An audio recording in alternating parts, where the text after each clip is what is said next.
ಶ್ರೀ ಗುರುಭ್ಯೋ ನಮಃ. ಶ್ರೀ ಸೂರ್ಯ ಸಹಸ್ರನಾಮಾವಳಿ. ಓಂ ವಿಶ್ವವಿದೇ ನಮಃ. ಓಂ ವಿಶ್ವಜಿತೇ ನಮಃ. ಓಂ ವಿಶ್ವಕರ್ತ್ರೇ ನಮಃ. ಓಂ ವಿಶ್ವಾತ್ಮನೇ ನಮಃ. ಓಂ ವಿಶ್ವತೋಮುಖಾಯ ನಮಃ. ಓಂ ವಿಶ್ವೇಶ್ವರಾಯ ನಮಃ. ಓಂ ವಿಶ್ವಯೋನಯೇ ನಮಃ. ಓಂ ನಿಯತಾತ್ಮನೇ ನಮಃ. ಓಂ ಜಿತೇಂದ್ರಿಯಾಯ ನಮಃ. ಓಂ ಕಾಲಾಶ್ರಯಾಯ ನಮಃ. ಓಂ ಕಾಲಕರ್ತ್ರೇ ನಮಃ. ಓಂ ಕಾಲಜ್ಞೇ ನಮಃ. ಓಂ ಕಾಲನಾಶನಾಯ ನಮಃ. ಓಂ ಮಹಾಯೋಗಿನೇ ನಮಃ. ಓಂ ಮಹಾಸಿದ್ಧಯೇ ನಮಃ. ಓಂ ಮಹಾತ್ಮನೇ ನಮಃ. ಓಂ ಮಹಾಬಲಾಯ ನಮಃ. ಓಂ ಪ್ರಭವೇ ನಮಃ. ಓಂ ವಿಭವೇ ನಮಃ. ಓಂ ಭೂತನಾಥಾಯ ನಮಃ. ಓಂ ಭೂತಾತ್ಮನೇ ನಮಃ. ಓಂ ಭುವನೇಶ್ವರಾಯ ನಮಃ. ಓಂ ಭೂತಭವ್ಯಾಯ ನಮಃ. ಓಂ ಭಾವಿತಾತ್ಮನೇ ನಮಃ. ಓಂ ಭೂತಾಂತಃಕರಣಾಯ ನಮಃ. ಓಂ ಶಿವಾಯ ನಮಃ. ಓಂ ಶರಣ್ಯಾಯ ನಮಃ. ಓಂ ಕಮಲಾನಂದಾಯ ನಮಃ. ಓಂ ನಂದನಾಯ ನಮಃ. ಓಂ ನಂದವರ್ಧನಾಯ ನಮಃ. ಓಂ ವರೇಣ್ಯಾಯ ನಮಃ. ಓಂ ವರದಾಯ ನಮಃ. ಓಂ ಯೋಗಿನೇ ನಮಃ. ಓಂ ಸುಸಂಯುಕ್ತಾಯ ನಮಃ. ಓಂ ಪ್ರಕಾಶಕಾಯ ನಮಃ. ಓಂ ಪ್ರಾಪ್ತಯಾನಾಯ ನಮಃ. ಓಂ ಪರಪ್ರಾಣಾಯ ನಮಃ. ಓಂ ಪೂತಾತ್ಮನೇ ನಮಃ.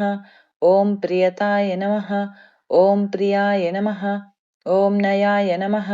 ಓಂ ಸಹಸ್ರಪಾದೇ ನಮಃ. ಓಂ ಸಾಧವೇ ನಮಃ. ಓಂ ದಿವ್ಯಕುಂಡಲಮಂಡಿತಾಯ ನಮಃ. ಓಂ ಅವ್ಯಂಗಧಾರಿಣೇ ನಮಃ. ಓಂ ಧೀರಾತ್ಮನೇ ನಮಃ. ಓಂ ಸವಿತ್ರೇ ನಮಃ. ಓಂ ವಾಯುವಾಹನಾಯ ನಮಃ.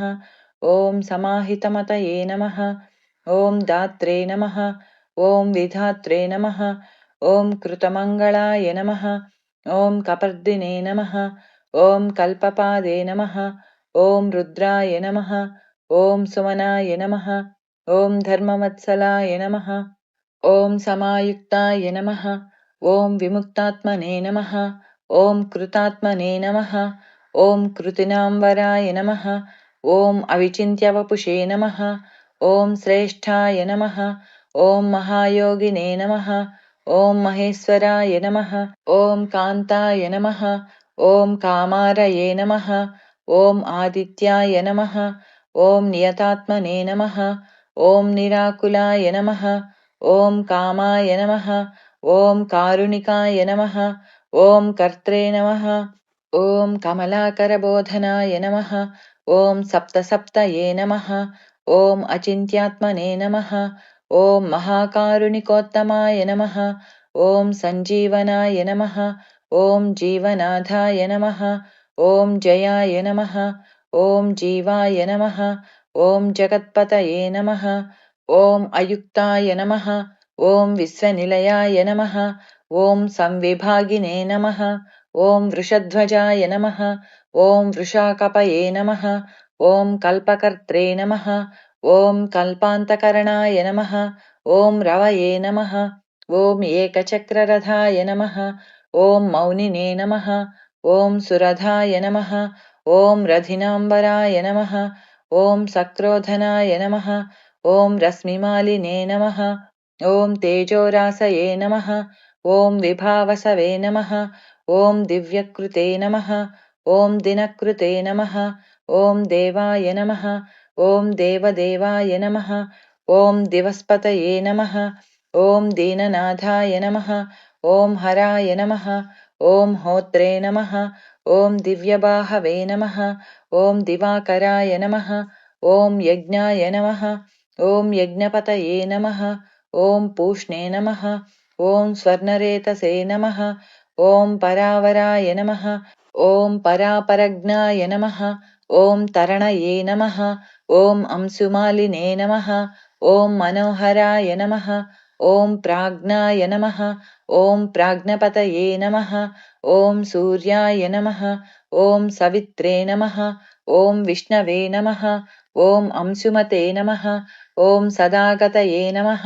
ಓಂ ಗಂಧವಹಾಯ ನಮಃ. ಓಂ ವಿಹಿತಾಯ ನಮಃ. ಓಂ ವಿಧಯೇ ನಮಃ. ಓಂ ಆಶುಗಾಯ ನಮಃ. ಓಂ ಪತಂಗಾಯ ನಮಃ. ಓಂ ಪತಗಾಯ ನಮಃ. ಓಂ ಸ್ಥಾಣವೇ ನಮಃ. ॐ विहङ्गाय नमः ॐ विहगाय नमः ॐ वराय नमः ॐ हर्यस्वाय नमः ॐ हरितास्वाय नमः ॐ हरिदस्वाय नमः ॐ जगत्प्रियाय नमः ॐ त्र्यम्बकाय नमः ॐ सर्वदमनाय नमः ॐ भावितात्मने नमः ॐ भिषग्वराय नमः ॐ आलोककृते नमः ॐ लोकनाथाय नमः ॐ लोकालोकनमस्कृताय नमः ॐ कालाय नमः ॐ कल्पान्तकाय नमः ॐ वह्नये नमः ॐ तपनाय नमः ॐ सम्प्रतापनाय नमः ॐ विलोचनाय नमः ॐ विरूपाक्षाय नमः ॐ सहस्राक्षाय नमः ॐ पुरन्दराय नमः ॐ सहस्ररश्मये नमः ॐ मिहिराय नमः ॐ विविधाम्बरभूषणाय नमः ॐ खगाय नमः ॐ प्रतर्दनाय नमः ॐ धन्याय नमः ॐ हयगाय नमः ॐ वाग्विशारदाय नमः ॐ श्रीमते नमः ॐ असिसिराय नमः ॐ वाग्मिने नमः ॐ श्रीपतये नमः ॐ श्रीनिकेताय नमः ॐ श्रीकण्ठाय नमः ॐ श्रीधराय नमः ॐ श्रीमते नमः ॐ श्रीनिवासाय नमः ॐ वसुप्रदाय नमः ॐ कामचारिणे नमः ॐ महामायाय नमः ॐ महोग्राय नमः ॐ अविदितामयाय नमः ॐ तीर्थक्रियावते नमः ॐ सुनयाय नमः ॐ विभक्ताय नमः ॐ भक्तवत्सलाय नमः ॐ कीर्तये नमः ॐ कीर्तिकराय नमः ॐ नित्याय नमः ॐ कुण्डलिने नमः ॐ कवचिने नमः ॐ रथिने नमः ॐ हिरण्यरेतसे नमः ॐ सप्तास्वाय नमः ॐ प्रयतात्मने नमः ॐ परन्तपाय नमः ॐ बुद्धिमते नमः ॐ अमरश्रेष्ठाय नमः ॐ रोचिष्णवे नमः ॐ पाकशासनाय नमः ॐ समुद्राय नमः ॐ धनदाय नमः ॐ धात्रे नमः ॐ मान्धात्रे नमः ॐ कस्मलापहाय नमः ॐ तमोघ्नाय नमः ॐ ध्वान्तघ्ने नमः ॐ वह्नये नमः ॐ होत्रे नमः ॐ अन्तःकरणाय नमः ॐ गुहाय नमः ॐ पशुमते नमः ॐ प्रयतानन्दाय नमः ॐ भूतेशाय नमः ॐ श्रीमताम्बराय नमः ॐ नित्याय नमः ॐ अदिताय नमः ॐ नित्यरथाय नमः ॐ सुरेशाय नमः ॐ सुरपूजिताय नमः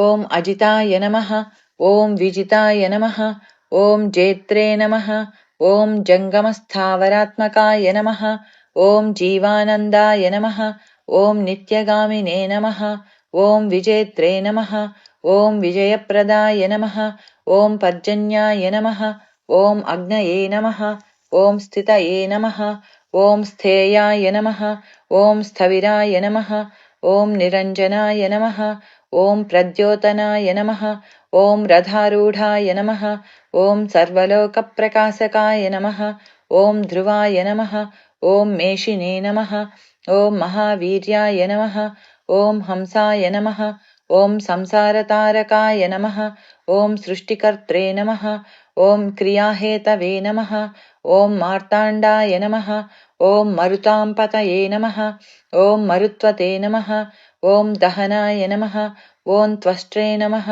ॐ भगाय नमः ॐ भर्गाय नमः ॐ अद्यम्ने नमः ॐ कपये नमः ॐ वरुणेशाय नमः ॐ जगन्नाथाय नमः ॐ कृतकृत्याय नमः ॐ सुलोचनाय नमः ॐ विवस्वते नमः ॐ भानुमते नमः ॐ कार्याय नमः ॐ कारणाय नमः ॐ तेजसाम्निधये नमः ॐ असङ्गगामिने नमः ॐ त्रिग्मांसवे नमः ॐ धर्मांसवे नमः ॐ दीप्तदीधितये नमः ॐ सहस्रदीधितये नमः ॐ ब्रध्नाय नमः ॐ सहस्रांसवे नमः ॐ दिवाकराय नमः ॐ गभस्तिमते नमः ॐ दीधितिमते नमः ॐ स्रग्विणे नमः ॐ मणिकुलद्युतये नमः ॐ भास्कराय नमः ॐ सुरकार्यज्ञाय नमः ॐ सर्वज्ञाय नमः।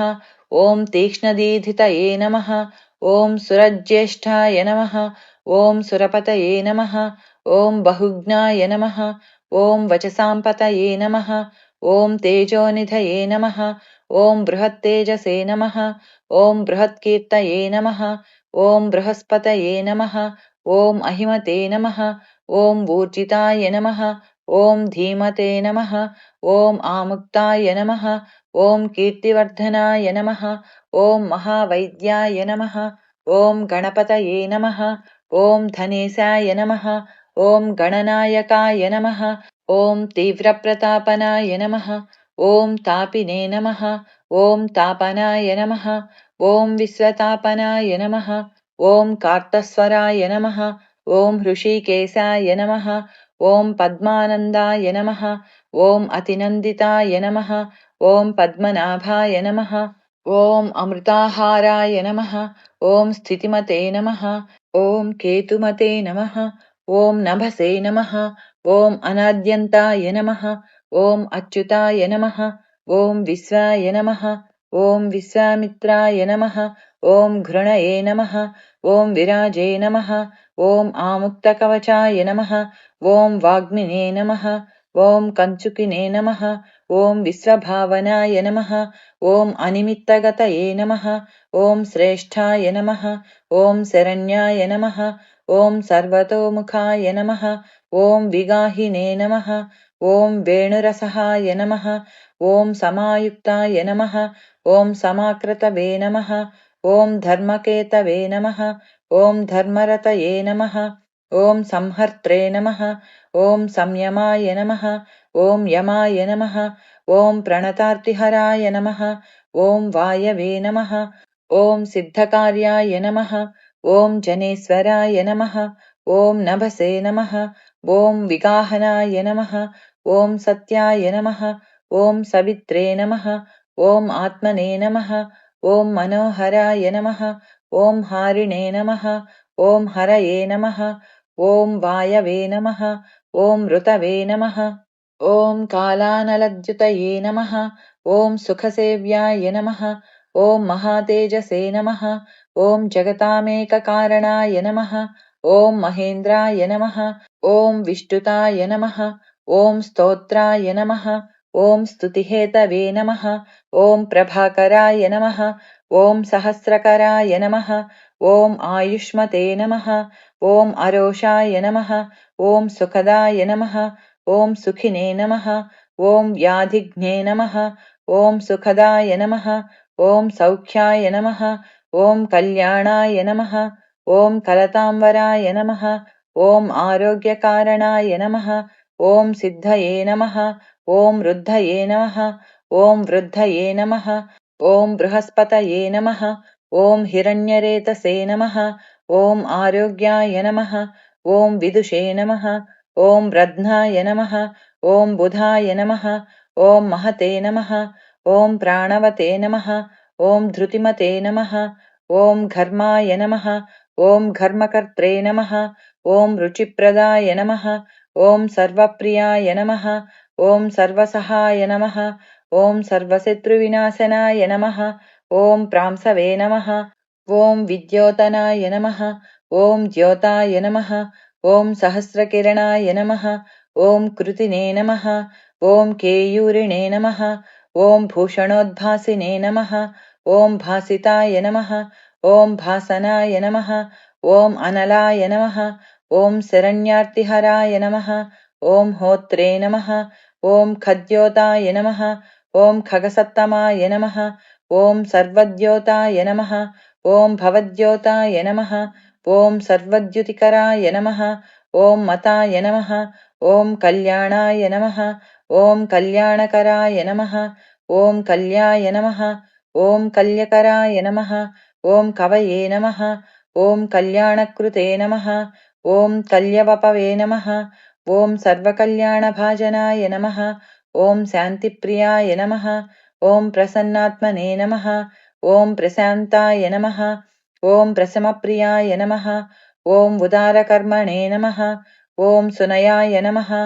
ॐ सुवर्चसे नमः। ॐ वर्चसोज्ज्वलाय नमः। ॐ वर्चस्विने नमः। ॐ वर्चसामीसाय नमः।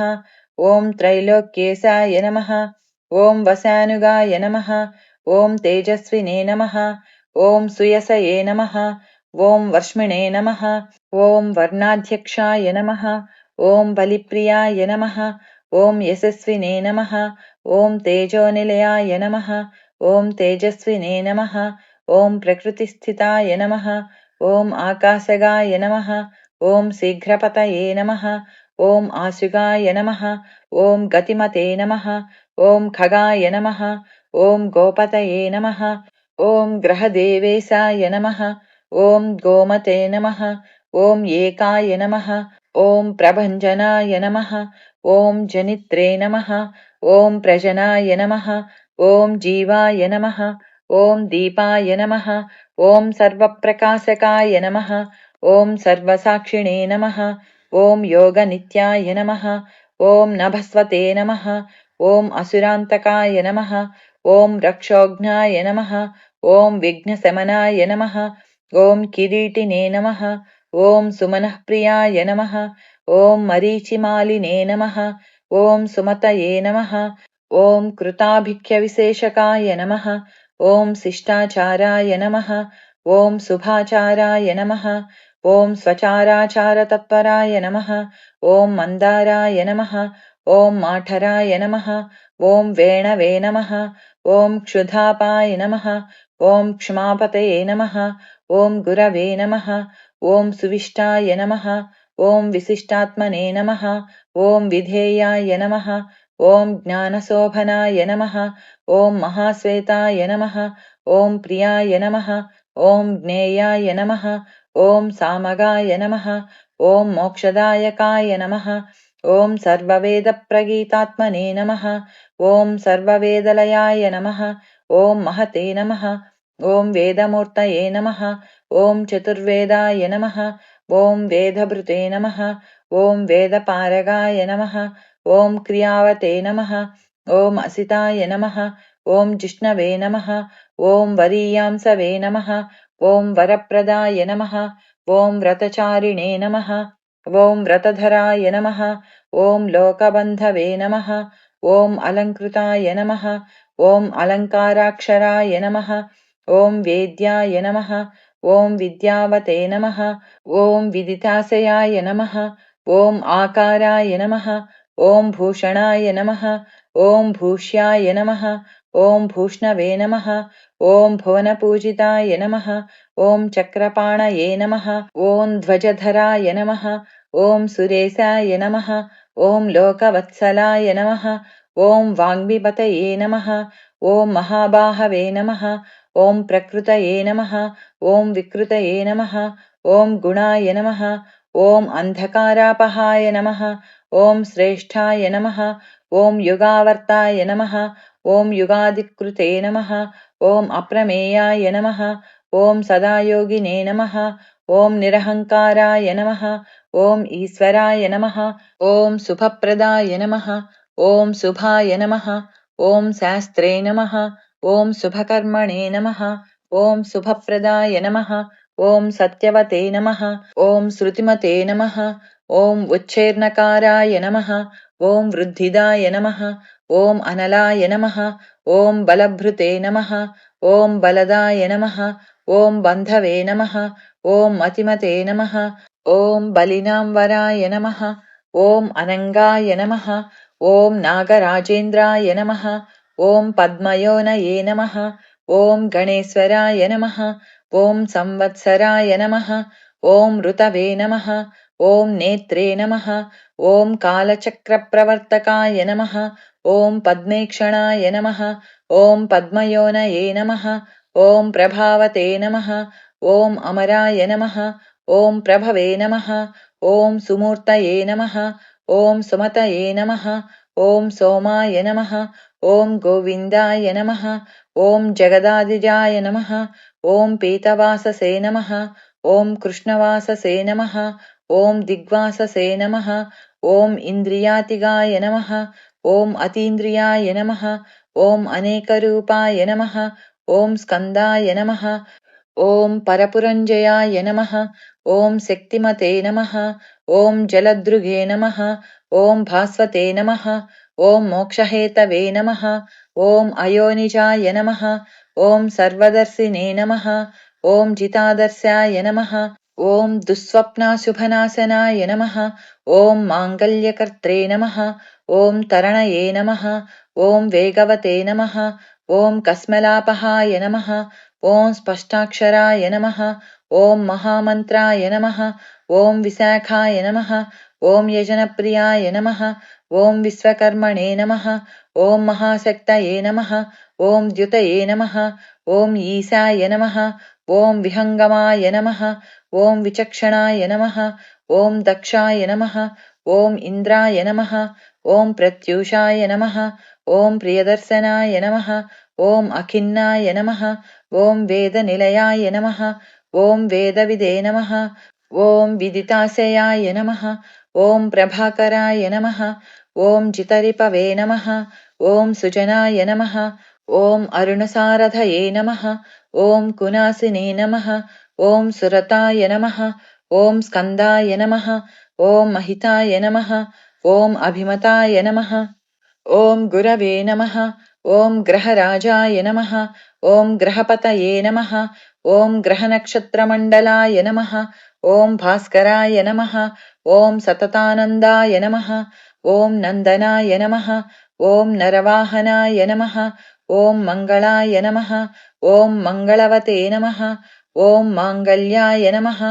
ॐ मङ्गलावहाय नमः। ॐ माङ्गल्यचारुचरिताय नमः। ॐ शीर्णाय नमः।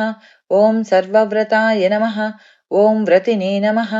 ॐ चतुर्मुखाय नमः। ॐ पद्ममालिने नमः। ॐ पूतात्मने नमः। ॐ प्रणतार्तिघ्ने नमः। ॐ अकिञ्चनाय नमः। ॐ सतामीशाय नमः। ॐ निर्गुणाय नमः। ॐ गुणवते नमः। ॐ शुचये नमः। ॐ सम्पूर्णाय नमः। ॐ पुण्डरीकाक्षाय नमः। ॐ विधेयाय नमः। ॐ योगतत्पराय नमः। ॐ सहस्रांशवे नमः। ॐ क्रतुमतये नमः। ॐ सर्वज्ञाय नमः। ॐ सुमतये नमः। ॐ सुवाचे नमः। ॐ सुवाहनाय नमः। ॐ माल्यदाम्ने नमः। ॐ कृताहाराय नमः। ॐ हरिप्रियाय नमः। ॐ ब्रह्मणे नमः। ॐ प्रचेतसे नमः। ॐ प्रथिताय नमः। ॐ प्रयतात्मने नमः। ॐ स्थिरात्मकाय नमः। ॐ शतविन्दवे नमः। ॐ शतमुखाय नमः। ॐ गरीयसे नमः। ॐ अनलप्रभाय नमः। ॐ धीराय नमः। ॐ महत्तराय नमः। ॐ विप्राय नमः। ॐ पुराणपुरुषोत्तमाय नमः। ॐ विद्याराजाधिराजाय नमः। ॐ विद्यावते नमः। ॐ भूतिदाय नमः। ॐ स्थिताय नमः। ॐ अनिर्देश्य वपुषे नमः। ॐ श्रीमते नमः। ॐ विपाप्मने नमः। ॐ बहुमङ्गलाय नमः। ॐ स्वस्तिताय नमः। ॐ सुरधाय नमः। ॐ स्वर्णाय नमः। ॐ मोक्षदाय नमः। ॐ बलिकेतनाय नमः। ॐ निर्द्वन्द्वाय नमः। ॐ द्वन्द्वघ्ने नमः। ॐ स्वर्गाय नमः। ॐ सर्वगाय नमः। ॐ सम्प्रकाशकाय नमः। ॐ दयाळवे नमः। ॐ सूक्ष्मधिये नमः। ॐ क्षान्तये नमः।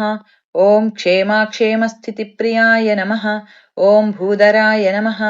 ॐ भूपतये नमः। ॐ वक्त्रे नमः। ॐ पवित्रात्मने नमः। ॐ त्रिलोचनाय नमः। ॐ महावराहाय नमः। ॐ प्रियकृते नमः। ॐ दात्रे नमः। ॐ भोक्त्रे नमः। ॐ अभयप्रदाय नमः। ॐ चक्रवर्तिने नमः। ॐ धृतिकराय नमः। ॐ सम्पूर्णाय नमः। ॐ महेश्वराय नमः। ॐ चतुर्वेदधराय नमः। ॐ अचिन्त्याय नमः। ॐ विनिन्द्याय नमः। ॐ विविधासनाय नमः। ॐ विचित्ररथाय नमः। ॐ एकाकिने नमः। ॐ सप्तसप्तये नमः। ॐ परात्पराय नमः। ॐ सर्वोदधिस्थितिकराय नमः। ॐ स्थितिस्थेयाय नमः। ॐ स्थितिप्रियाय नमः। ॐ निष्कलाय नमः। ॐ पुष्कलाय नमः। ॐ विभवे नमः। ॐ वसुमते नमः। ॐ वासवप्रियाय नमः। ॐ पशुमते नमः। ॐ वासवस्वामिने नमः। ॐ वसुधाम्ने नमः। ॐ वसुप्रदाय नमः। ॐ बलवते नमः। ॐ ज्ञानवते नमः। ॐ तत्त्वाय नमः। ॐ ओङ्काराय नमः। ॐ त्रिषु संस्थिताय नमः। ॐ सङ्कल्पयोनये नमः। ॐ दिनकृते नमः। ॐ भगवते नमः। ॐ कारणापहाय नमः। ॐ नीलकण्ठाय नमः। ॐ धनाध्यक्षाय नमः। ॐ चतुर्वेदप्रियंवदाय नमः। ॐ वषट्काराय नमः। ॐ उद्गात्रे नमः। ॐ होत्रे नमः। ॐ स्वाहाकाराय नमः। ॐ हुताहुतये नमः। ॐ जनार्दनाय नमः। ॐ जनानन्दाय नमः। ॐ नराय नमः। ॐ नारायणाय नमः। ॐ अम्बुदाय नमः। ॐ सन्देहनाशनाय नमः। ॐ वायवे नमः। ॐ धन्विने नमः। ॐ सुरनमस्कृताय नमः। ॐ विग्रहिणे नमः। ॐ विमलाय नमः। ॐ विन्दवे नमः। ॐ विशोकाय नमः। ॐ विमलद्युतये नमः।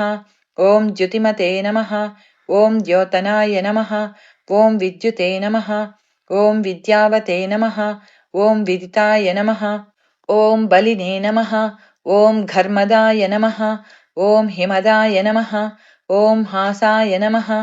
ॐ कृष्णवर्त्मने नमः। ॐ सुताजिताय नमः। ॐ सावित्रीभाविताय नमः। ॐ राज्ञे नमः। ॐ विश्वामित्राय नमः। ॐ घृणये नमः। ॐ विराजे नमः। ॐ सुप्तार्चिषे नमः। ॐ सप्ततुरगाय नमः। ॐ सप्तलोकनमस्कृताय नमः।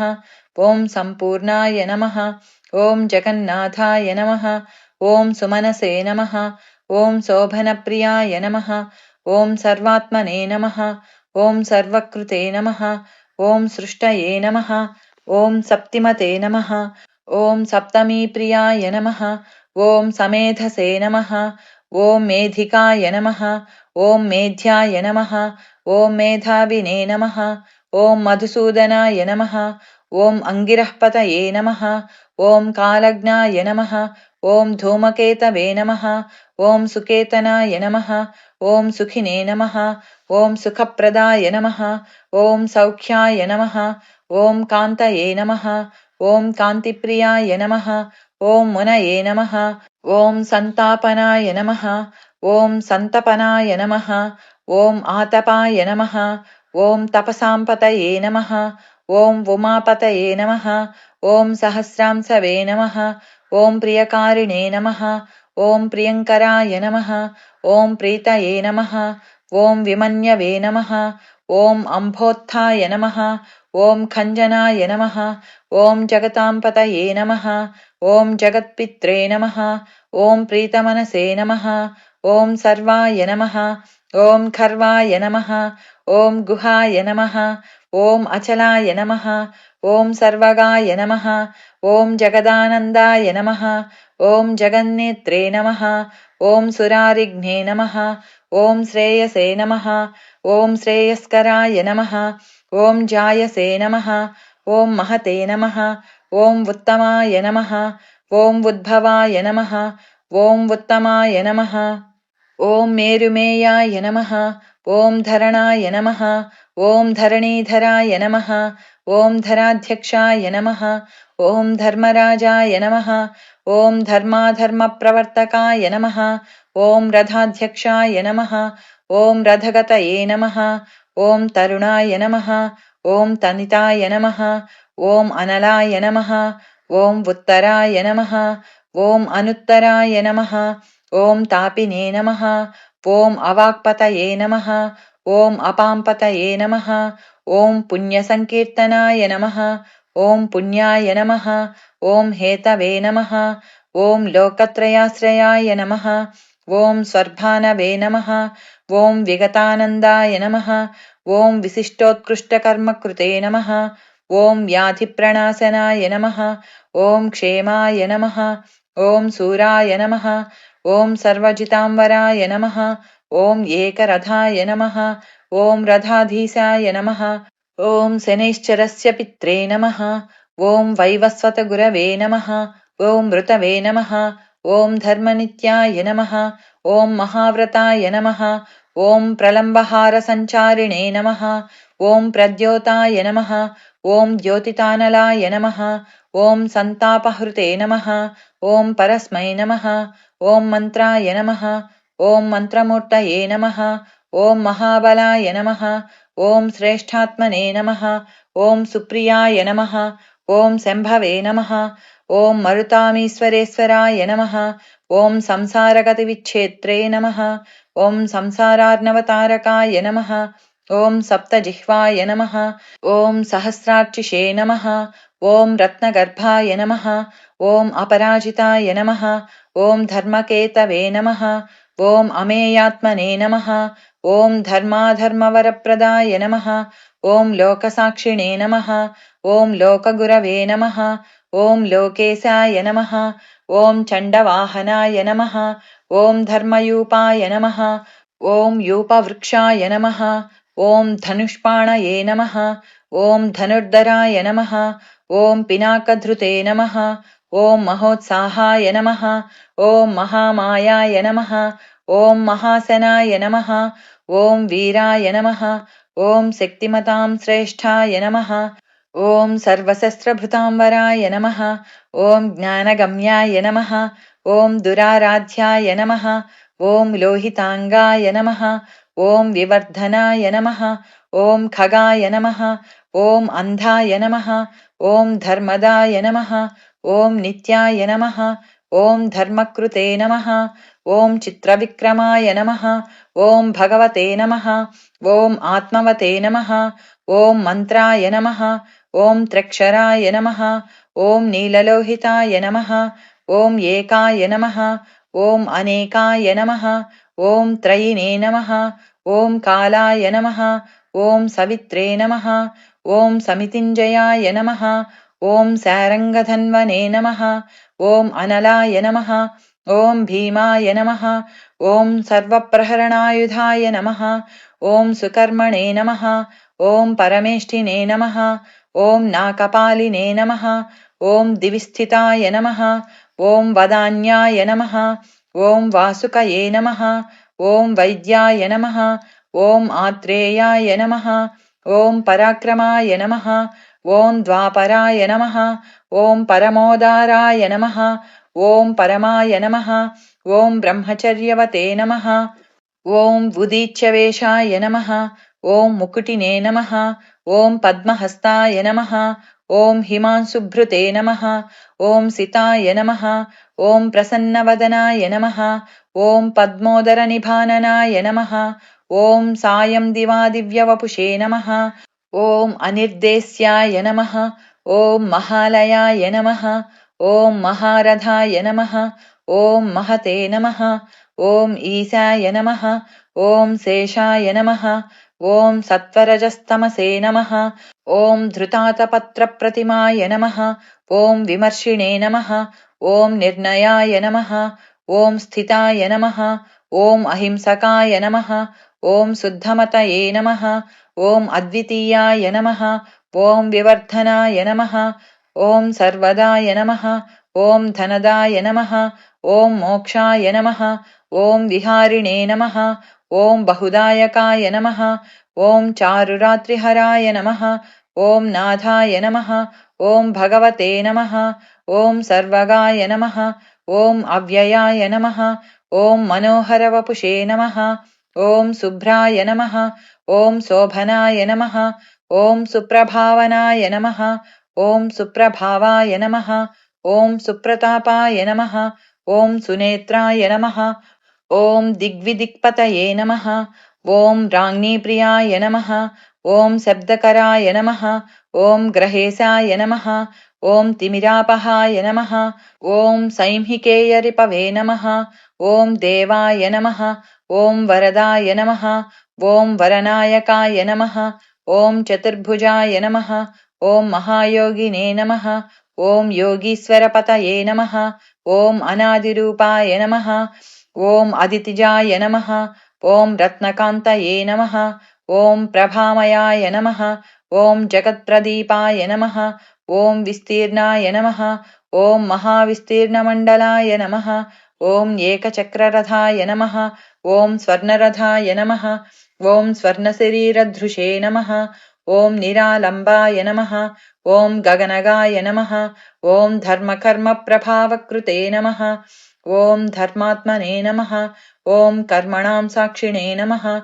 ॐ प्रत्यक्षाय नमः। ॐ परमेश्वराय नमः। ॐ मेरुसेविने नमः। ॐ सुमेधाविने नमः। ॐ मेरुरक्षाकराय नमः। ॐ महते नमः। ॐ आधारभूताय नमः। ॐ रतिमते नमः। ॐ धनधान्यकृते नमः। ॐ पापसन्तापहर्त्रे नमः। ॐ मनोवाञ्छितदायकाय नमः। ॐ रोगहर्त्रे नमः। ॐ राज्यदायिने नमः। ॐ रमणीयगुणाय नमः। ॐ अनृणिने नमः। ॐ कालत्रयानन्तरूपाय नमः। ॐ मुनिवृन्दनमस्कृताय नमः। ॐ सन्ध्यारागकराय नमः। ॐ सिद्धाय नमः। ॐ सन्ध्यावन्दनवन्दिताय नमः। ॐ साम्राज्यदाननिरताय नमः। ॐ समाराधनतोषवते नमः। ॐ भक्तदुःखक्षयकराय नमः। ॐ भवसागरतारकाय नमः। ॐ भयापहर्त्रे नमः। ॐ भगवते नमः। ॐ अप्रमेयपराक्रमाय नमः। ॐ मनुस्वामिने नमः। ॐ मनुपतये नमः। ॐ मान्याय नमः। ॐ मन्वन्तराधिपाय नमः। ॐ श्रीसूर्यनारायणाय नमः इति श्रीसूर्यसहस्रनामावलिः। आदित्यहृदयम्।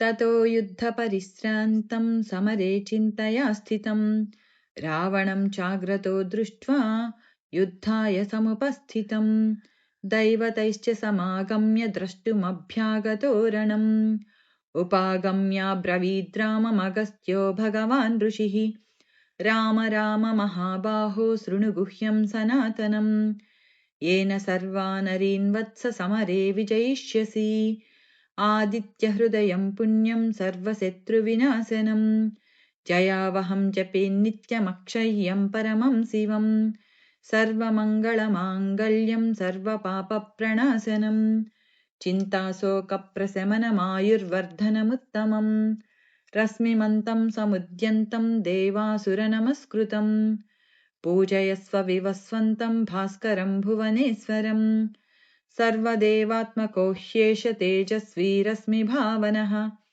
एष देवासुरगणान् लोकान् पाति गभस्तिभिः एष ब्रह्मा च विष्णुश्च शिवस्कन्दः प्रजापतिः महेन्द्रो धनदः कालो यमः सोमो ह्यपाम्पतिः पितरो वसवः साध्या ह्यश्विनौ मरुतो मनुः वायुर्वह्निः प्रजाप्राणऋतुकर्ता प्रभाकरः आदित्यः सविता सूर्यः खगः पूषा गभस्तिमान् सुवर्णसदृशो भानुः हिरण्यरेतादिवाकरः हरिदस्वसहस्रार्चिः सप्तसप्तिर्मरीचिमान् तिमिरोन्मथनः शम्भुः त्वष्टा मार्ताण्डांशुमान् हिरण्यगर्भः शिशिरस्तपनो भास्करो रविः अग्निगर्भोदितेः पुत्रः शङ्कः शिशिरनाशनः व्योमनाथस्तमोभेदी ऋग्यजुस्सामपारगः घनवृष्टिरपां मित्रो विन्ध्यवीधिप्लवङ्गमः आतपी मण्डली मृत्युः पिङ्गलः सर्वतापनः कविर्विश्वो महातेजा रक्तः सर्वभवोद्भवः नक्षत्रग्रहताराणामधिपो विश्वभावनः तेजसामपि तेजस्वी द्वादशात्मन्नमोऽस्तु ते नमः पूर्वाय गिरये पश्चिमे गिरये नमः ज्योतिर्गणानां पतये दिनाधिपतये नमः जयाय जयभद्राय हर्यस्वाय नमो नमः नमो नमः सहस्रांशो आदित्याय नमो नमः नम उग्राय वीराय सारङ्गाय नमो नमः नमः पद्मप्रबोधाय मार्ताण्डाय नमो नमः ब्रह्मेशानाच्युतेशाय सूर्यायादित्यवर्चसे भास्वते सर्वभक्षाय रौद्राय वपुषे नमः तमोघ्नाय हिमघ्नाय शत्रुघ्नायामितात्मने कृतघ्नघ्नाय देवाय ज्योतिषां पतये नमः तप्तचामीकराभाय वह्नये विश्वकर्मणे नमस्तमोऽभिनिघ्नाय रुचये लोकसाक्षिणे नासयत्येष वैभूतं तदेव सृजति प्रभुः पायत्येष तपत्येष वर्षत्येष गभस्तिभिः येषु सुप्तेषु जागर्ति भूतेषु परिनिष्ठितः एष एवाग्निहोत्रं च फलं चैवाग्निहोत्रिणाम् वेदाश्च क्रतवश्चैव क्रतूनां फलमेव च यानि कृत्यानि लोकेषु सर्व एष रविः प्रभुः येनमापत्सु कृच्छ्रेषु कान्तारेषु भयेषु च कीर्तयन् पुरुषः कश्चिन्नावसीदति राघव पूजयस्वैनमेकाग्रो देवदेवं जगत्पतिम् एतत्त्रिगुणितं जप्त्वा युद्धेषु विजयिष्यसि अस्मिन् क्षणे महाबाहो रावणं त्वं वधिष्यसि एवमुक्त्वा तदागस्त्यो जगाम च यथा गतम्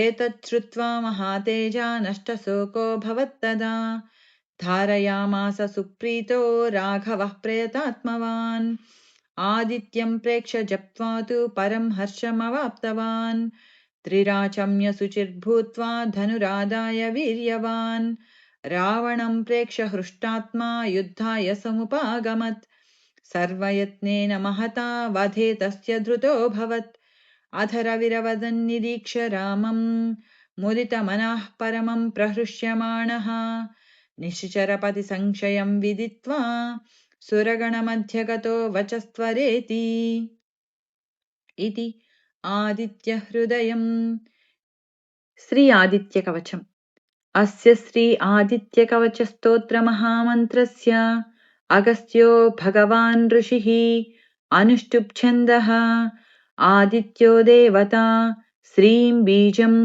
नीं शक्तिः सूं कीलकं मम आदित्यप्रसादसिद्ध्यर्थे जपे विनियोगः ध्यानं जपाकुसुमसङ्कासं द्विभुजं पद्महस्तकं सिन्धूराम्बरमाल्यं च रक्तगन्धानुलेपनं माणिक्यरत्नखचितसर्वाभरणभूषितं सप्तास्वरधवाहं तु मेरुं चैव प्रदक्षिणं देवासुरवरैर्वन्द्यं गृणिभिः परिसेवितं ध्यायेत् पठेत् सुवर्णाभं सूर्यस्य कवचं मुदा अथ कवचं गृणिः पातु शिरोदेशे सूर्यः पातु ललाटकम् आदित्यो लोचने पातु श्रुति पातु दिवाकरः घ्राणं पातु सदा भानुः मुखं पातु सदा रविः जिह्वां पातु जगन्नेत्रः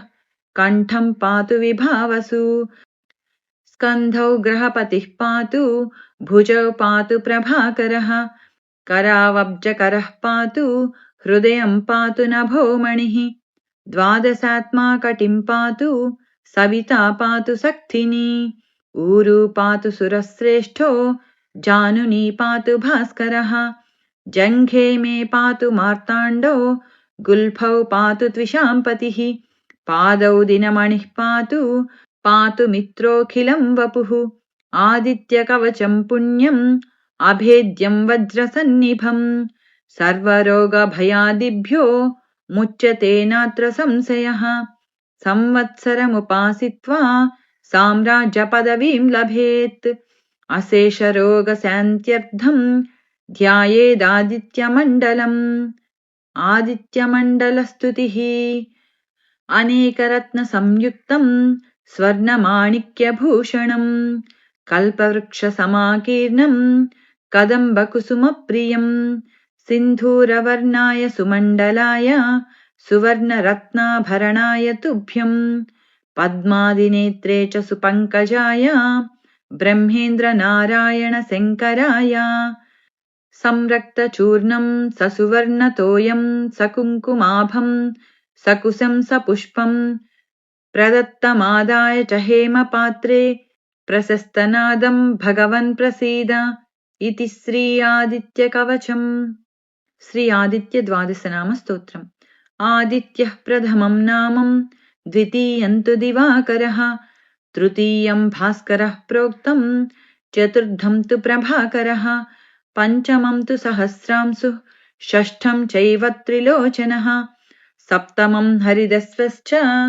अष्टमं तु विभावसुः नवमं दिनकृत्प्रोक्तं दशमं द्वादशात्मकः एकादशं त्रयीमूर्तिः द्वादशं सूर्य एव च द्वादशादित्यनामानि प्रातः काले पठेन्नरः दुःस्वप्नो नश्यते तस्य सर्वदुःखं च नश्यति दद्रुकुष्ठहरं चैव दारिद्र्यं हरते ध्रुवं सर्वतीर्थकरं चैव सर्वकामफलप्रदं यः पठेत् प्रातरुत्थाय भक्त्या स्तोत्रमिदं नरः सौख्यमायुस्तथारोग्यं लभते मोक्षमेव च इति श्री आदित्यद्वादशनामस्तोत्रम् यदक्षरपदभ्रष्टं मात्राहीनं तु यद्भवेत् तत्सर्वं क्षम्यतां देवनारायण नमोऽस्तु ते कायेन वाचा मनसेन्द्रियैर्वा बुद्ध्यात्मना वा प्रकृते स्वभावात् करोमि यद्यत् सकलं परस्मै नारायणायेति समर्पयामि।